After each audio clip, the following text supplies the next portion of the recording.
제가 먼저 24절을 읽고 교독해서 읽도록 하겠습니다. 자, 24장 제가 먼저 읽습니다. 석 달쯤 후에 어떤 사람이 유다에게 일러 말하되 내 며느리 다말이 행음하였고 그 행음함으로 말미암아 임신하였느니라. 유다가 이르되 그를 끌어내어 불사르라.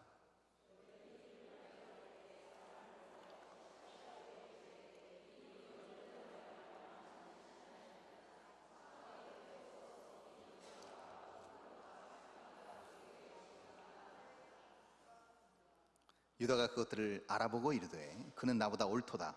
내가 그를 내 아들 셀라에게 주지 아니하였음이로다 하고 다시는 그를 가까이 하지 아니하였더라. 해산할 때에 손이 나오는지라 산파가 이르되 이는 먼저 나온 자라 하고 홍색 실을 가져다가 그 손에 메었더니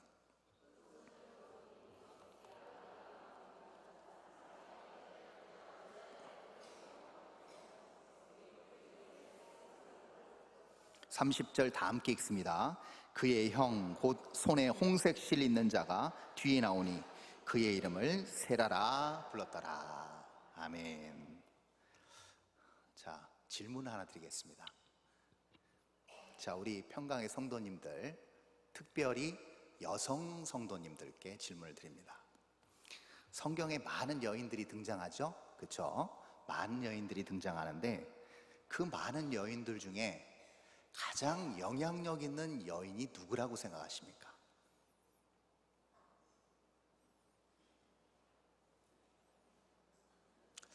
이 지식이 없으면 약간 눈치가 있으셔야 됩니다. 그렇죠? 네. 우리가 방금 전에 읽은 본문이 누구예요? 네, 다말이죠. 네. 그러면 영향력 있는 인물이 다말일까? 정답은 아닙니다. 그렇죠? 어떤 분은 뭐 사라일 수도 있고 어떤 사람은 하와일 수도 있고 그렇죠? 마리아일 수도 있고 많은 답들이 나올 수 있습니다. 그러나 왜 다말일까? 제가 볼 때 그렇습니다. 순수한 주관적 답변이니 그렇게 마음에 두지는 마시기 바라지만 오늘 설교 끝날 때쯤 여러분 특별히 여성분들은 다 다말일 수밖에 없도록 설득을 당하실 것 같습니다. 왜냐하면 이 다말이요 왜 영향력 있는 인물일 수밖에 없는가 하면 여러분 이제 신약의 첫 장인 마태복음 1장이 예수 그리스도의 족보로 시작합니다. 근데 그 예수 그리스도의 족보가 아담부터 시작하지가 않아요. 아브라함부터 시작합니다. 그래서 아브라함, 이삭, 야곱에서 이렇게 진행이 돼요. 근데 그때 쭉 남자 이름만 나오다가 제일 먼저 등장하는 여자가 나와요. 누굴까요? 다말입니다. 다말이 등장해요. 그래서 여러 인물들이 나오죠. 밧세바도 나오고 라합도 나오고 뒤에 나오는데 제일 첫머리에 나오는 여인이 바로 다말이에요. 자, 그러면 생각해 보세요. 여러분 그 믿음의 조상의 와이프가 누구였어요? 사라죠. 사라의 뜻이 뭐예요? 열국의 어머니잖아요. 믿음의 아버지가 아브라함이라고 한다면 열국의 어머니는 사라예요. 그럼 누가 봐도 다말보다는 정황으로 보나 또 90세에 잉태를 하고 아들을 낳은 정황으로 보나 사라가 더 영향력 있게 우위에 나와야 되는 게 맞아요. 근데 왜 사라가 아닌 다말이 나왔을까? 왜 성경은 이 다말의 행적, 여러분 창세기 38장 이 한 장 외에는 그 어디에서도 다말의 흔적을 찾아볼 수가 없습니다. 신약의 그 족보 외에는. 그러면 왜 성경은 이 다말의 이 짧은 이 행적에 주목하고 있는 것일까? 여러분 그것도 그것이지만 우리가 지금 읽은 이 본문의 정황을 보면 시아버지하고 동침한 이 다말, 정말 상식적으로 이해가 되지 않는 비윤리적이고 폐륜적인 행동을 한 이 여인이 어떻게 성경의 주목을 받고 하나님으로부터 인정을 받아서 기술되어 올 수 있었을까? 이것이 굉장한 의문이죠. 이 물음에 대한 답이 결국 오늘 여선교단 헌신 예배에 참석한 우리에게 주시는 하나님의 메시지가 될 것입니다. 예. 그러면 이 다말이 한 모든 일들, 그리고 정황상 다말이 이렇게 주목받을 수밖에 없었던 이유에 대해서 우리가 좀 살펴보고자 하는데요. 먼저 우리가 읽은 이 본문인 창세기 38장이 어떤 맥락에서 시작되었는지를 우리가 알아볼 필요가 있습니다. 자, 먼저 본문은 아니지만 38장 1절을 가보도록 하겠습니다. 38장 첫 절이 어떻게 시작하는지 한번 읽어볼까요? 시작. 그 후에 자기 형제들로부터 떠나 내려가서 아둘람 사람 히라와 가까이 하니라. 아멘. 자, 그 후에로 시작합니다. 그럼 그 후에라는 말은 결국 이전에 무슨 사건이 있었다는 것이죠. 그렇죠? 뭐가 있었어요. 그리고 지금 38장에 이 사건이 일어난 겁니다. 자, 어떤 사건이 일어났을까요? 37장에 가보시면 너무나도 유명한 사건이 나옵니다. 그게 무엇이냐면 바로 야곱의 아들들이 요셉을 시기 질투해서 미디안 상인들을 통해서 애굽으로 팔아버린 사건입니다. 그 사건 이후에 바로 그 후에라고 38장 첫 절을 시작하고 있는 거예요. 자, 볼까요? 그 당시에 그 요셉을 팔아버렸던 형제들의 심경, 그 상태가 어떠했는지 우리가 한번 짚고 넘어갈 필요가 있습니다. 자, 37장 26절, 27절로 한번 가보겠습니다. 한번 읽어볼까요? 37장 26절, 27절 다 한번 읽어보겠습니다. 시작. 유다가 자기 형제에게 이르되 우리가 우리 동생을 죽이고 그의 피를 덮어둔들 무엇이 유익할까? 자, 그를 이스마엘 사람들에게 팔고 그에게 우리 손을 대지 말자. 그는 우리의 동생이요 우리의 혈육이니라 하매 그의 형들이 청종하였더라. 유다가 말린 거죠. 죽이려고 했는데 이 죽여봤자 무엇하겠느냐, 죽일 필요 없다, 우리 동생 아니냐, 그냥 팔자, 이렇게 간 거예요. 자, 여러분, 여기서 우리가 깊이 생각해 볼 게 있어요. 중요한 포인트가 여기서 있어요. 그게 뭐냐면요, 유다가 이렇게 말한 게 무슨 이유 때문이냐면 단순히 그냥 동생이 불쌍해서 어떤 연민으로 동정심으로 얘기한 게 아니에요. 여러분 착각하시면 안 돼요. 사실 동생에 대해서 굉장한 연민과 동정을 가졌던 사람은 누구냐면 장자 루벤이었습니다. 루벤이 죽이지 않으려고 그랬어요. 그래서 웅덩이에다 빠뜨려 놓고 자기가 볼일 보고 온 다음에 물이 없는 상태에서 좀 기다렸다가 살짝 동생을 구출하려고 했어요. 다른 동생들 없는 틈을 타서. 그게 루벤이었습니다. 근데 마치 유다가 이 발언을 함으로 인해서 동생을 생각하는 것처럼 느껴져요. 근데 유다의 본심이 그게 아닙니다. 유다가 이 말을 한 이유는요, 바로 아버지로부터 받을 수 있는 장자권 때문에 그랬어요. 이게 굉장히 중요한 포인트입니다. 장자권이 자기에게 절실했기 때문이에요. 자, 보면 야곱의 12아들 중에서 명목상 장자가 누구예요? 루벤이죠. 자, 그런데 루벤이 아버지의 마음에 들었어요, 안 들었어요? 왜요? 아버지의 첩과 불미스러운 관계를 가졌어요. 그래서 일단 아버지한테 찍혀서 아웃당했습니다. 그 장자로서 뭔가 이게 장자권을 계승할 만한 여건과 상황이 안 돼요. 자, 그러면 둘째 있습니다. 누구예요? 시므온이에요. 또 셋째도 있어요. 레위예요.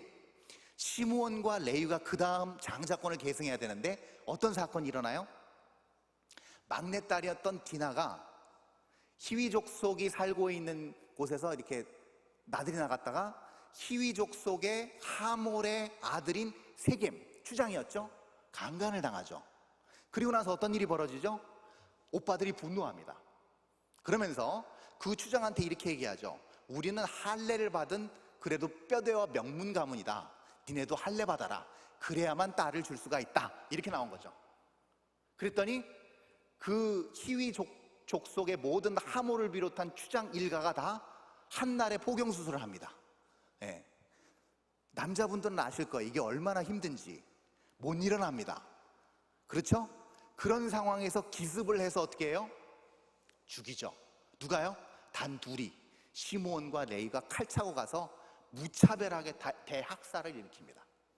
그랬더니 야곱의 허락 없이 그런 대사륙이 일어난 다음에 돌아오고 나서 그 소식을 접한 야곱이 대노합니다.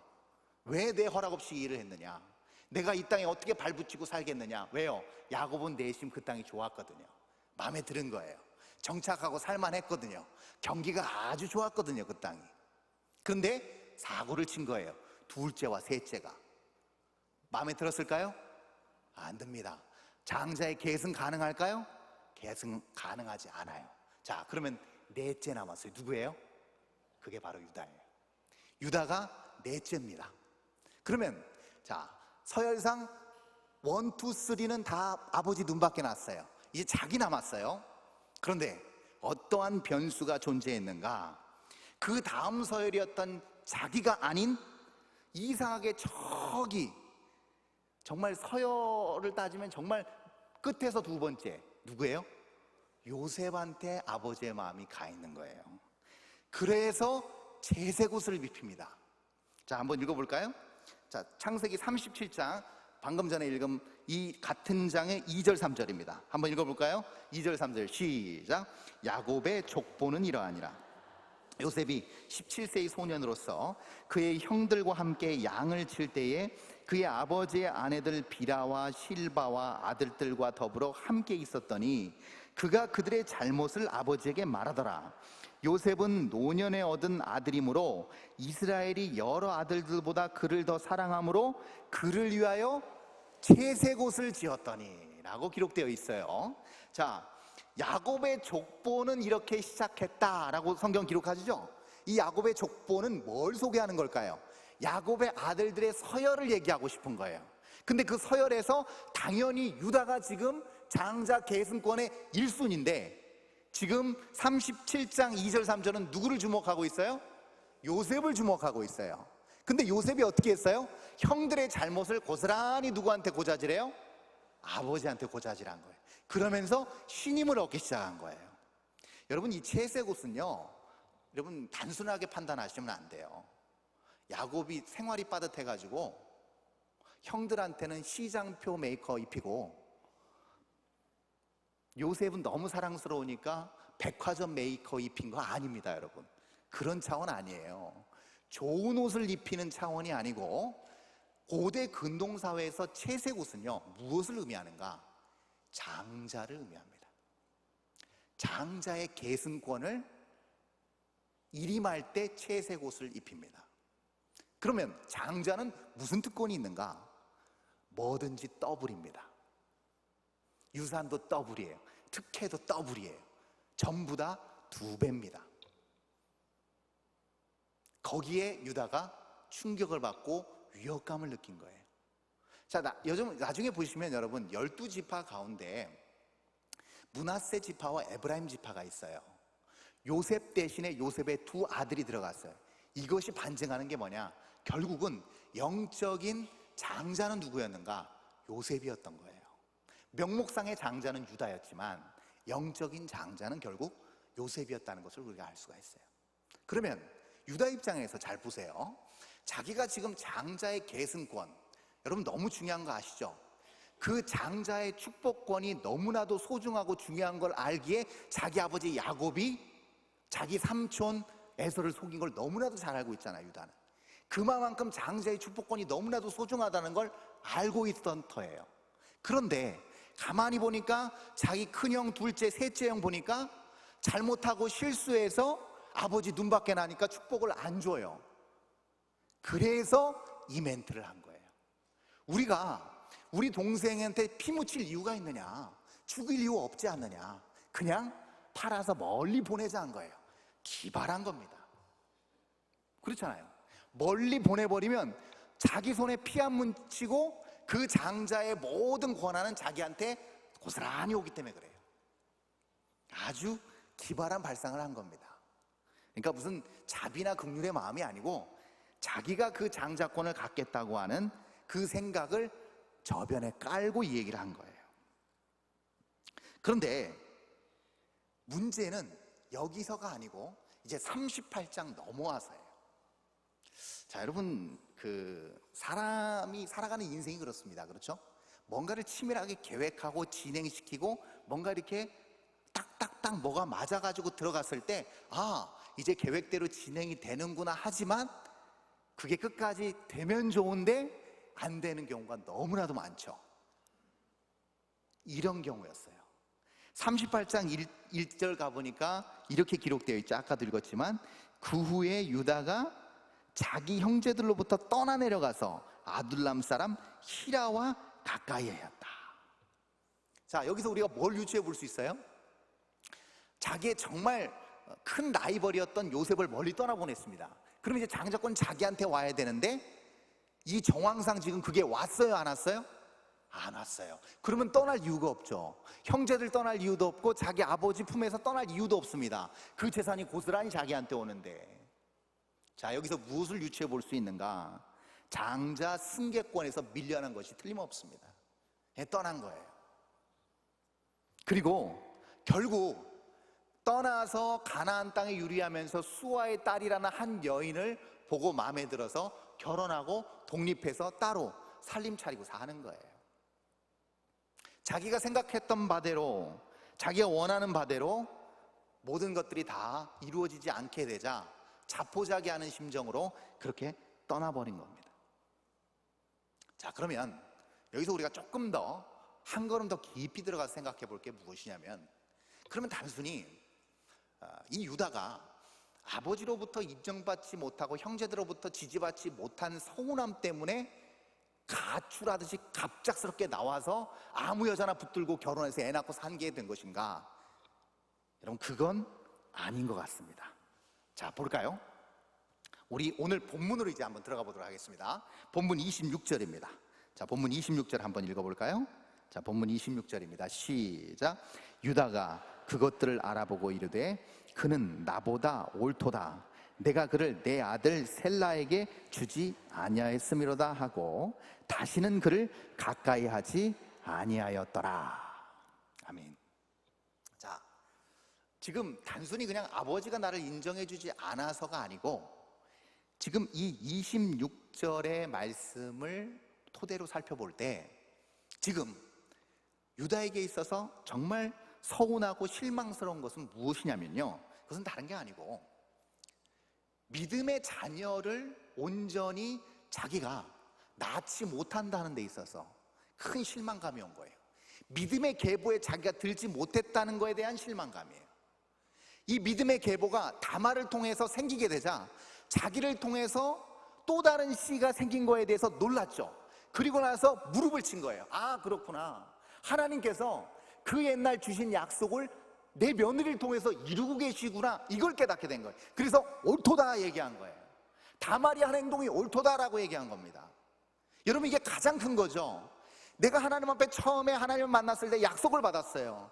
하나님께서 나를 통한 놀라운 계획을 보여주셨어요. 이루겠다고 하셨습니다. 그러나 신앙생활하고 열심히 달려왔지만 그 과정 가운데서 언제나 내가 원하는 방식으로 풀리지 않았던 때가 있었고 내가 원하는 방식으로 모든 것이 척척척 일사천리로 이루어지지 않을 때가 있었어요. 그때 뭐 하는가? 그것은 망상이었는가? 허상이었는가? 나의 그런 어떤 그런 주관적인 생각이었을 뿐이었나? 착각이었나? 이렇게 생각하고 다시 안목의 정욕, 이생의 자랑, 육신의 정욕을 따라 살게 되는 연약한 모습으로 전락해버린다는 겁니다. 이게 유다의 모습이었어요. 거기에 대한 큰 자괴감과 큰 어떤 절망이 찾아온 거예요. 여러분, 이 유다는요, 자기 아버지에게 하나님께서 주시는 직접적인 계시를 보고 들은 사람입니다. 자, 한번 볼까요? 이 야곱에게 하나님께서 어떠한 약속의 말씀을 주셨는지, 자, 창세기 35장 11절 12절입니다. 한번 띄워주시겠어요? 자, 창세기 35장 11절 12절. 자, 찾아보셔도 됩니다. 35장 11절 12절 다 함께 읽어볼까요? 시작. 하나님이 그에게 이르시되 나는 전능한 하나님이라 생육하며 번성하라. 한 백성과 백성들의 총회가 내게서 나오고 왕들이 내 허리에서 나오리라. 내가 아브라함과 이삭에게 준 땅을 내게 주고 내가 내 후손에게도 그 땅을 주리라 하시고. 자, 여기서 중요한 말이 뭘까요? 유다가 주목할 수밖에 없는 대목이 뭘까요? 내가 아브라함과 이삭에게 준 땅을 너 야곱에게도 주고 내 후손 아들들에게도 주겠다라고 한 그 약속, 유다가 받은 거예요. 이 하나님의 놀라운 계획과 하나님의 약속을 유다가 붙들고 있었다는 거예요. 여기 보면 이 디나 강간 사건 이후에, 그 다음에 세겜이라는 그 추장이 그 일족이 다 몰살당한 이후에 그 땅에 발붙이고 살 수 없어서 그때 심각한 고민에 빠져 있을 때 하나님의 사자가 다시금 야곱에게 얘기합니다. 베델로 다시 올라와. 네가 정말 배낭꾸러미 하나 짊어지고 네 형 에서를 피하여 도망갔을 때 네가 거기다 돌을 쌓고 기름을 부었던 그 처음 나를 만난 그 장소로 다시 와라고 한 거예요. 그래서 가족들 전부 다 데리고 베델에 도착하게 됩니다. 그때 베델에서 다시금 그 하늘에서 내려오는 그 사닥다리로 하나님의 사자가 오르락내리락 하는 거에 해석조로 이러한 하나님의 약속을 다시금 증명해주고 계시고 확인해주고 계시는 장면이 바로 35장 11절 12절이었어요. 이 약속을 유다가 받았다는 거예요. 그러나 지금 유다의 상황은 그렇지가 않아요. 아버지로부터도 그닥 인정받지 못하고 형제들로부터도 지지를 받지 못합니다. 그러니 내가 하나님 뜻대로 열심히 달려왔고 열심히 신앙생활을 해왔지만 이게 무엇인가? 왜 자꾸 꼬이는 것일까? 왜 이렇게 자꾸 내 인생이 힘들어지는 것일까? 라면서 결국은 그것을 기다리고 인내하고 영적인 시각으로, 영적인 상황으로 해석하지 않고 드디어 안목의 정욕으로 모든 것을 판단하고 해석하기에 이릅니다. 그래서 오늘 본문은 아니지만 2절에 보면 그 수아의 딸이라는 여인을 만났을 때 뭐라고 기록되냐면요, 38장 2절을 보면 이렇게 나와 있죠. 유다가 거기서 가나안 사람 수아라 하는 자의 딸을 보고 라고 기록되어 있죠. 아마 모르긴 몰라도 미모의 여인이었던 것 같아요. 그렇죠? 보고 마음에 들었던 거예요. 그리고 바로 그 여인과 같이 살림을 차리고 아들 셋을 낳습니다. 봤다는 거예요. 본 것으로 끝난 거예요. 보는 것으로 모든 것을 다 그게 진짜인 양, 그것이 본질인 양 생각했다는 겁니다. 여기에 심각한 영적 함정이 있어요.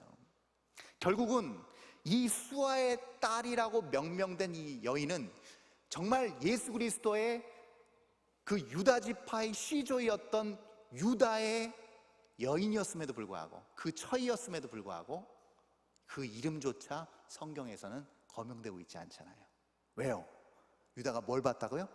보고 결정하고 자기의 가족, 아내로 삼았기 때문에 그래요. 그런데 자, 6절로 내려가 보면 이렇게 기록되어 있습니다. 자, 6절 보면요, 이렇게 나와 있죠. 유다가 장자 엘을 위하여 아내를 봤어요, 데려왔어요? 데려왔어요. 이게 큰 차이예요. 본 것과 데려온 거의 차이가 여기 있습니다.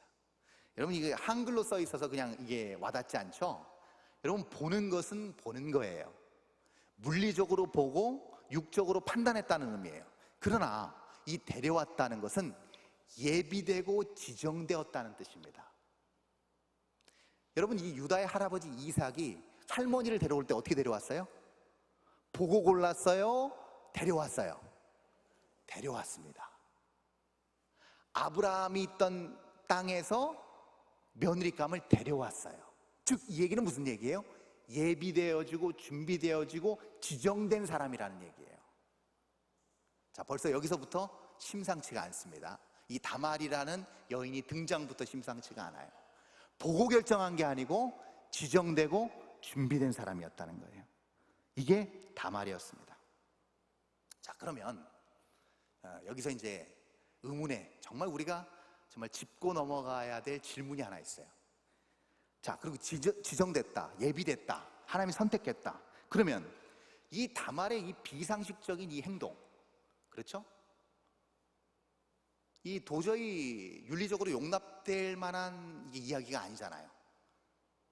뭐 이것은 실화다, 뭐 그렇죠? 세상에 이런 일이, 뭐 이런 프로그램에 나올 만한 경악을 금치 못할 일이 이 다말을 통해서 벌어졌는데, 이것이 과연 용납될 만한 일인가 하는 것이죠.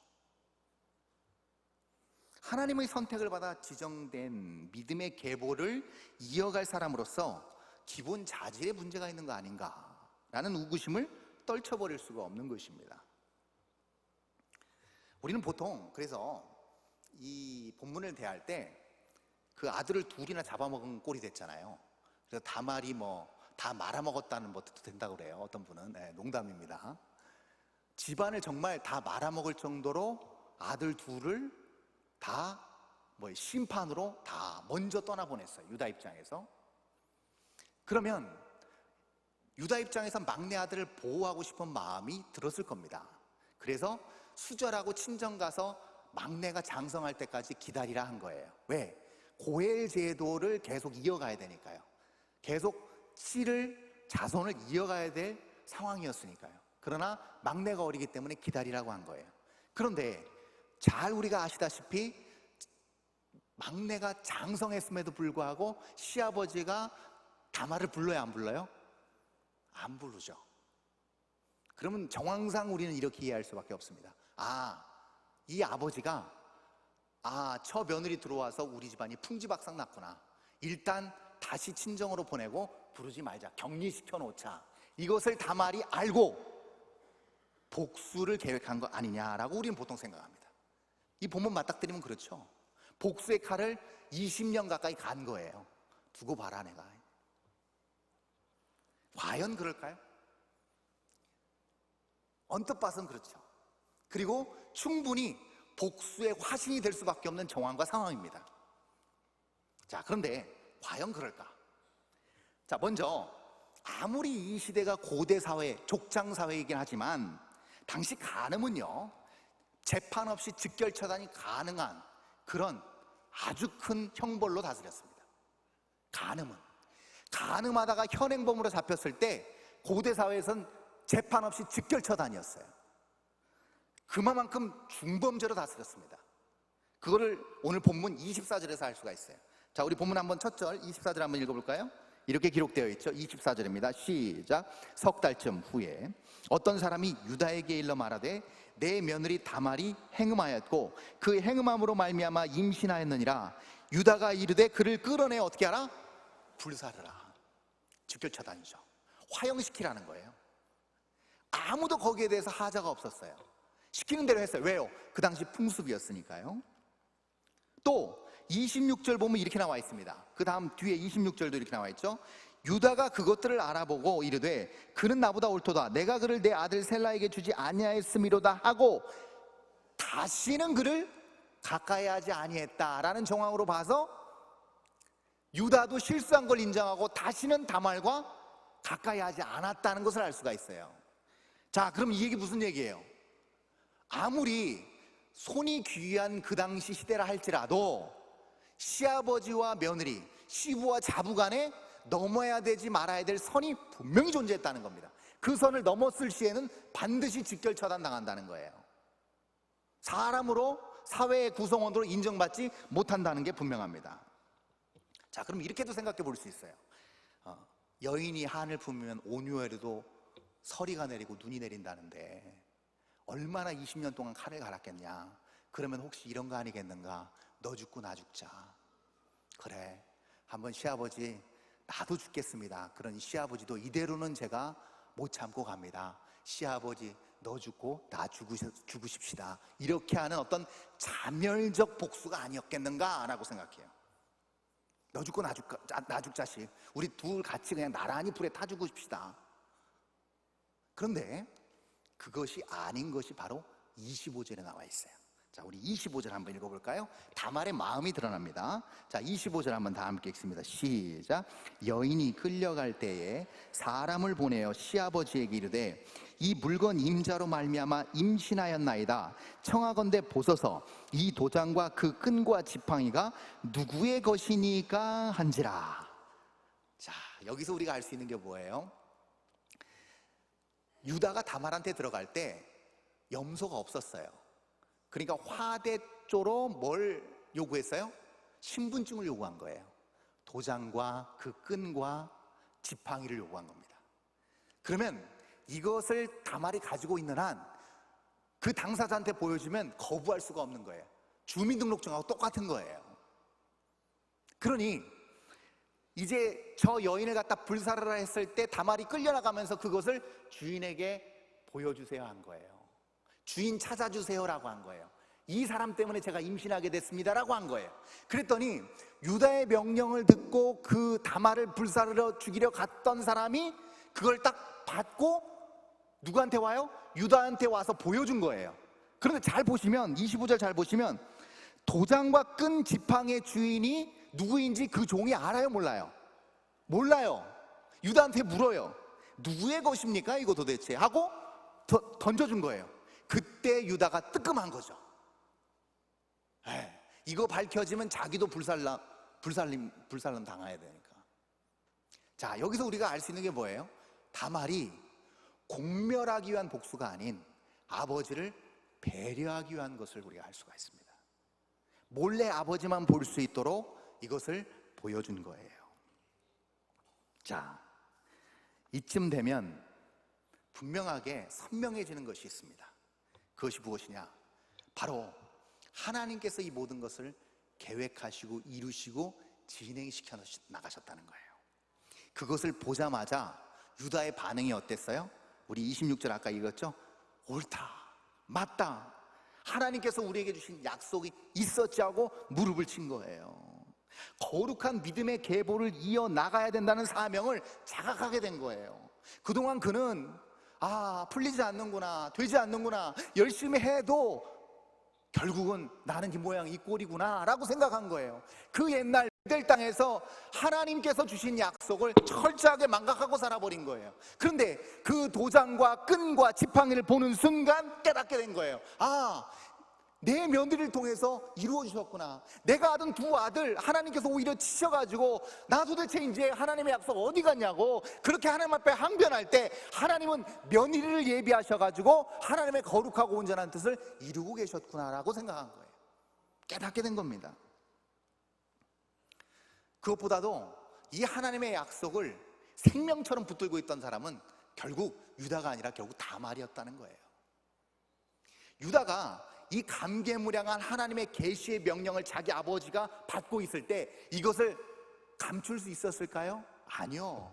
엄청난 자부심이 있었을 겁니다. 생생하게 하나님을 직접 만나보신 분 없죠? 어느 날 택시를 탔는데 저를 생판 모르는 초면인 택시 아저씨가 뭘 그렇게 자랑을 할까요? 자기 딸 전교 1등 했다고.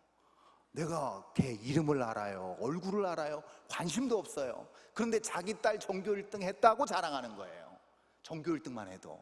그런데 만유의 주제시고 만왕의 왕이신 하나님께서 나에게 직접 계시해주고 말씀해 주신 것을 어찌 자기 처와 가족들에게 얘기 안 할 수 있겠습니까? 유다는 입버릇처럼 얘기했을 거예요. 우리 집안이 이런 집안이야. 너도 그래서 몸조신 잘해야 돼. 마음가짐을 바르게 해야 돼. 네가 잉태할 그 자녀들 하나님께서 복 주실 거야. 그 내 허리에서 왕들이 나올 거야 라고 얘기하지 않았겠어요? 이것을 다말이 붙들고 산 거예요. 그러니 그것이 그녀에게 사명이 되었고 그 사명 가지고 한평생 내가 이 사명을 이루겠다고 달려간 거예요. 그래서 아마 그 자기 남편 엘이 죽고 그 제부인 오난에게 들어갔을 때 오난이 땅바닥에다가 설정했을 때 아마 가장 비통해하고 분노했을 사람은 그 광경을 보고 있던 다말이었을 것입니다. 왜요? 그는 알고 있었어요.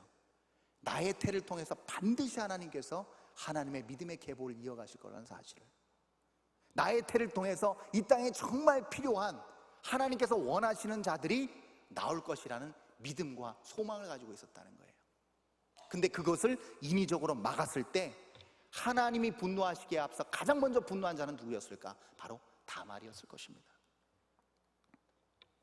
자, 여기서 아주 독특한 출산이 기록되어 있어요. 그게 뒷부분입니다. 자, 이제 마지막 부분인데요. 자, 이제 3개월 지나고 이제 9개월이 돼서 이제 아이가 태어나는데요. 흥미롭게도 쌍둥이입니다. 자, 쌍둥이인데요. 한번 볼까요? 자, 28절에서 30절까지 한번 읽어보겠습니다. 자, 마지막 구절입니다. 28절에서 30절 다 함께 읽습니다. 시작. 해산할 때 손이 나오는지라 산파가 이르되 이는 먼저 나온 자라 하고 홍색 실을 가져다가 그 손에 메었더니 그 손을 도로 들이며 그 아우가 나오는지라 산파가 이르되 내가 어찌하여 터뜨리고 나오느냐 하였으므로 그 이름을 베레스라 불렀고 그의 형 곧 손에 홍색 실 있는 자가 뒤에 나오니 그의 이름을 세라라 불렀더라. 자, 먼저 나온 그 세라가 형이었죠. 근데 여러분 보통 여기 다 출산을 해보신 경험이 있으시니까 아실 거예요. 보통 머리가 먼저 나와요? 손이 먼저 나와요? 그렇죠. 근데 손이 나왔어요. 자, 그럼 이거 뭘 의미하는 거예요?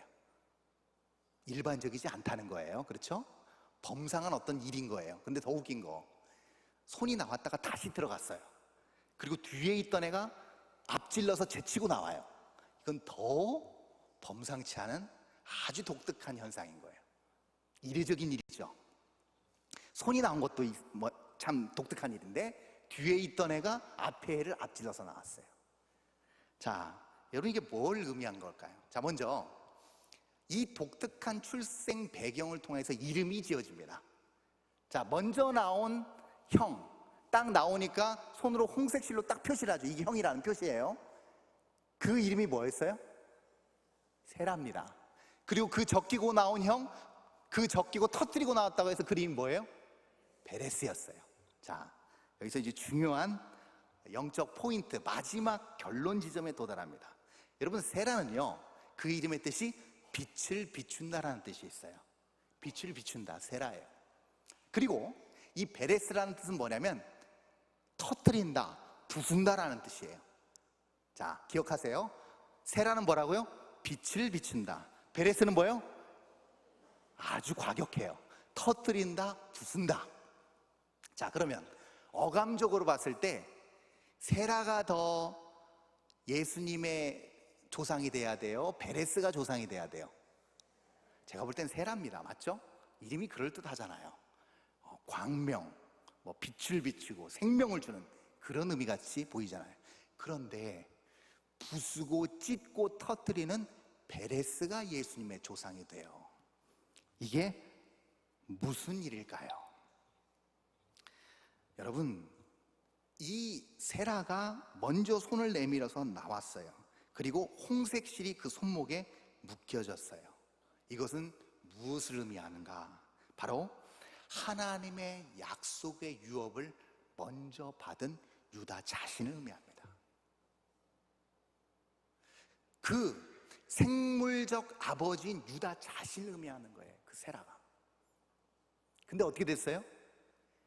그렇게 장자가 되기 위해서 나름대로 자기의 모든 지혜와 경험, 모든 방법 수단을 다 동원해서 나오려고 했어요. 장자로 그 자리를 쟁취하려고 했어요.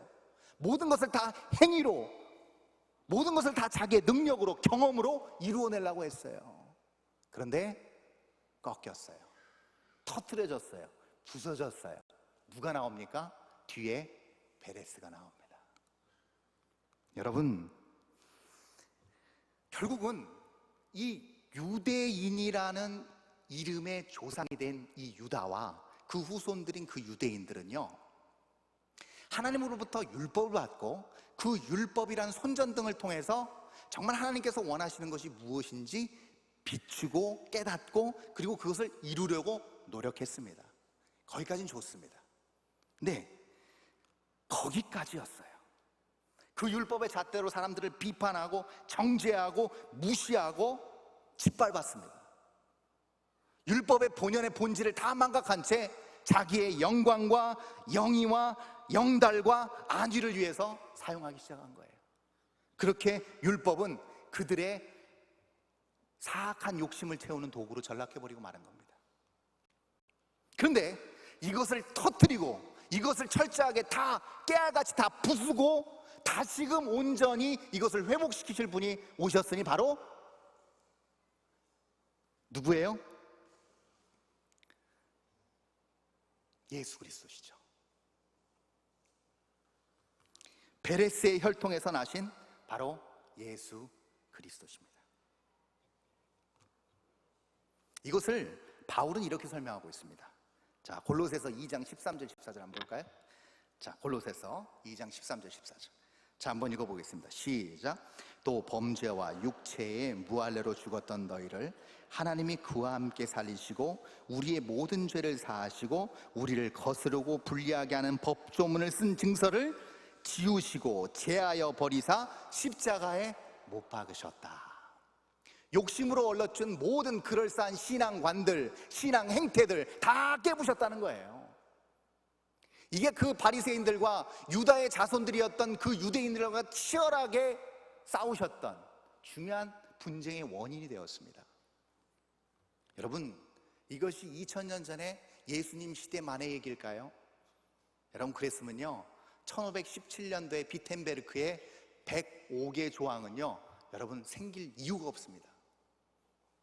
모든 교회는 개혁돼야 된다, 끊임없이 개혁돼야 된다. 결국 그 교회에 속한 모든 거룩한 성도들은 매 순간 말씀 앞에서 자신을 비추고 개혁해 나가야 된다가 우리 평강교회의 모토가 되는 개혁주의 신학입니다. 개혁주의 신앙이고, 그러므로 우리가 철저히 배격하고 경계해야 될 신앙에 보이지 않는 함정이 있어요. 그게 무엇이냐? 바로 공로주의입니다. 공로주의예요. 내가 무엇인가를 해왔다, 오랜 기간 열심히 달려왔다, 신실하게 성실하게 부끄럽지 않게 달려왔다, 좋습니다. 그러나 그것이 누구의 공로입니까? 나의 공로입니까? 내 노력입니까? 아니요, 그렇게 말할 수 없습니다. 그것은 오늘 다말의 사건을 통해서 우리가 배울 수 있는 중요한 하나님께서 주시는 메시지입니다. 그래서 예수님 말씀하신 거예요. 나중된 자가 처음 되고 처음 된 자가 나중될 일이 많을 것이다 라고 말씀한 게 바로 이겁니다. 여러분, 우리가 분명히 알 수 있는 게 무엇이에요? 그 말씀을 하신 배경이 뭡니까? 그 배경은요 포도원 비유에서 알 수 있어요. 아침부터 일한 사람도 5시부터 일해서 1시간 남짓 일한 사람도 똑같이 얼마 받았어요? 한 데나리온 받았어요.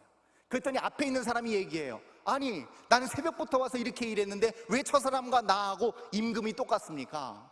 그랬더니 하는 말이 뭐예요? 주인 맘이라는 거예요.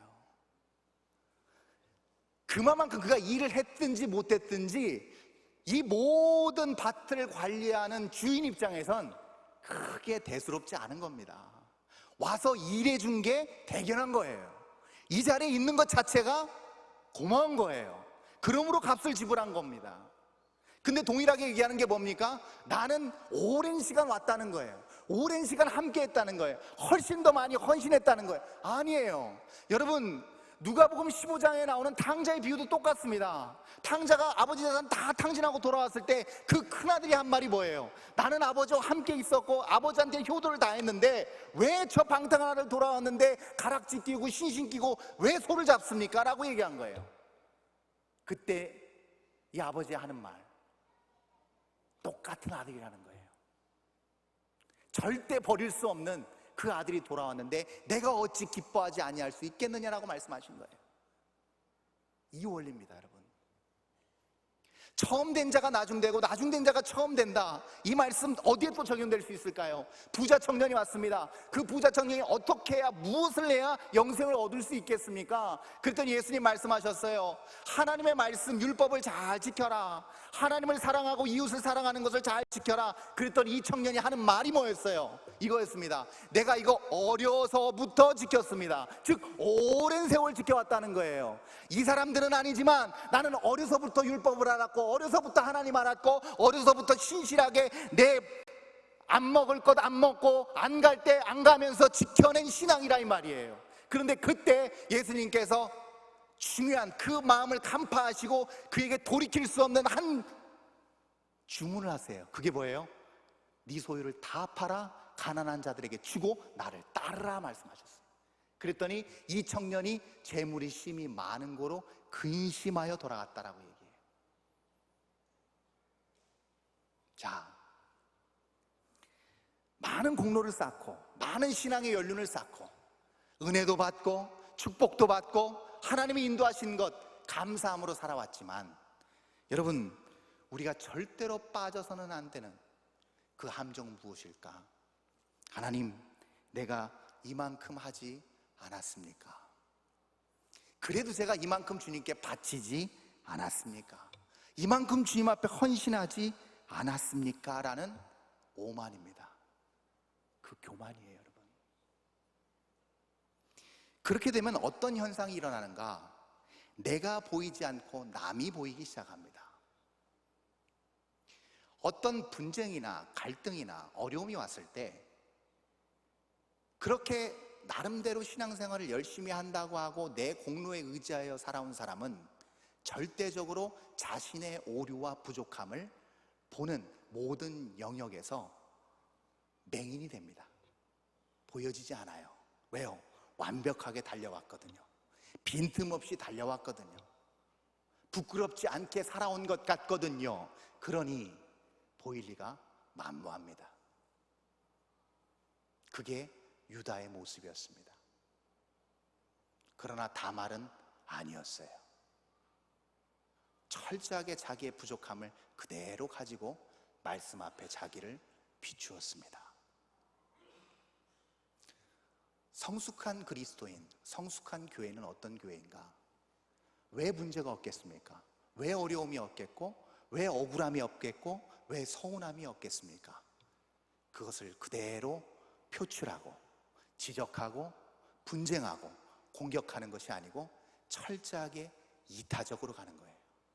그대로 이것을 가지고 주님의 말씀 앞에 비춰보고 주님 앞에 서는 것입니다. 그럴 때 하나님께서 옳도다, 착하고 충성된 종아라고 칭찬해 주실 줄 믿습니다. 이 여선교회 헌신 예배, 하나님께서 우리 여성도들 뿐만 아니고 여기 모인 모든 거룩한 하나님의 종들과 백성 가운데 이런 놀라운 은총과 은혜와 감사와 겸손과 긍휼과 자비가 풍성한 한 사람 한 사람이 되어 우리 평강 공동체가 그렇게 이 세상이 정말 부러워하고 이 세상이 칭찬할 만한 그런 복되고 아름다운 공동체로 아름답게 세워져 갈 수 있기를 주님의 이름으로 축원합니다.